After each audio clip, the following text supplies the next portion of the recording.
APDCL লুণ্ঠন ৰাজ বন্ধ কৰক। এপিডিচিএল লুণ্ঠন ৰাজ বন্ধ কৰক। অসম চৰকাৰ হাই হাই। শক্তি বিভাগ মুৰ্দাবাদ। স্মাৰ্ট মিটাৰ বন্ধ কৰক। মুৰ্দাবাদ। এপিডিচিএল মুৰ্দাবাদ। অসম চৰকাৰ হাই হাই। অসম চৰকাৰ মুৰ্দাবাদ। অসম চৰকাৰ মুৰ্দাবাদ। স্মাৰ্ট মিটাৰ বন্ধ কৰক। আজি আমি অসম জাতীয়তাবাদী যুৱ ছাত্ৰ পৰিষদ, দুৰ্নীতি বিৰোধী যুৱ শক্তি অসম, টাই আহোম ছাত্ৰ সন্থা আৰু স্থানীয় ৰাইজৰ সহযোগত আজি আমি দুঘণ্টীয়া প্ৰতিবাদী অৱস্থান ধৰ্মঘটৰ জৰিয়তে আমি চৰকাৰখনক জনাব বিচাৰিছোঁ যে চৰকাৰখনে যি আওপকীয়া কেনে যি খাটি খোৱা মানুহক যি হাঁচতীয়া ধন লুণ্ঠন কৰাৰ যি এটা প্ৰক্ৰিয়া সৃষ্টি কৰিছে এপিডিচিএলৰ জৰিয়তে, যি স্মাৰ্ট মিটাৰ জৰিয়তে, সেইটো আমি পোনপ্ৰথমে ধিক্কাৰ আৰু নিন্দা কৰিছোঁ চৰকাৰখনে। আৰু আমি শক্তিমন্ত্ৰীগৰাকীক, নন্দিছা গাৰুলেচাক, মাননীয় বাইদেউগৰাকী আমি জনাই দিব বিচাৰিছোঁ যে আমি অসম জাতীয়তাবাদী যুৱ ছাত্ৰ পৰিষদে পূৰ্বতো আমি স্মাৰক পত্ৰৰ যোগেদি জনাইছিলোঁ যে ৰাইজে কিন্তু এই স্মাৰ্ট মিটাৰ বহোৱালৈ বহু ক্ষোভিত হৈ আছে। ৰাইজৰ খং উঠি আছে।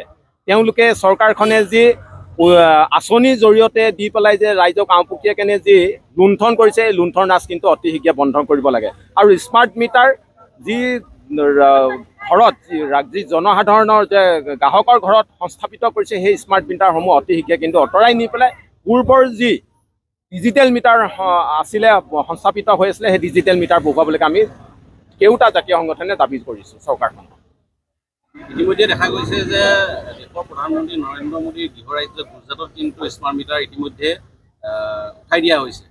এই ক্ষেত্ৰত কি ক'ব? নহয়, আমি দেখিছোঁ যে মাননীয় প্ৰধানমন্ত্ৰী নৰেন্দ্ৰ মোদীৰ গৃহ ৰাজ্য যি গুজৰাটত যি স্মাৰ্ট মিটাৰ উঠাই দিয়াটো সংবাদ মাধ্যমত প্ৰকাশিত হৈছে। আমি ক'ব বিচাৰিছোঁ যে অসমৰ মুখ্যমন্ত্ৰীগৰাকীয়ে যদি গুজৰাটত কোম্পানীসমূহত বা ইণ্ডাষ্ট্ৰীসমূহত যদি স্মাৰ্ট মিটাৰ লগোৱা যি আইন আছে, তাত যদি জনসাধাৰণৰ গ্ৰাহকৰ ঘৰত যদি স্মাৰ্ট মিটাৰ বহোৱা কোনো নিয়ম নাই, তেতিয়াহ'লে অসমত কেনেকৈ স্মাৰ্ট মিটাৰ গ্ৰাহকৰ ঘৰত, জনসাধাৰণৰ ঘৰত বহুৱাবলৈ মুখ্যমন্ত্ৰীগৰাকীয়ে নীতি অৱলম্বন কৰিছে অসমত। সেইকাৰণে অসমৰ মাননীয় মুখ্যমন্ত্ৰীগৰাকীয়ে আওপকীয়া কেনে কিন্তু শোষণৰ এটা কোনটো প্ৰক্ৰিয়া তেওঁ সৃষ্টি কৰি দিছে এই স্মাৰ্ট মিটাৰ জৰিয়তে। সেইকাৰণে পুনৰবাৰ আপোনালোকৰ সংবাদ মাধ্যমৰ জৰিয়তে মাননীয় মুখ্যমন্ত্ৰীৰ লগতে শক্তিমন্ত্ৰীক জনাব বিচাৰিছোঁ যে আমি সংবাদ মাধ্যমৰ জৰিয়তে যে অতি শীঘ্ৰে স্মাৰ্ট মিটাৰ কিন্তু গ্ৰাহকৰ ঘৰৰ পৰা উঠাই নিবলৈ আমি দাবী জনাইছোঁ।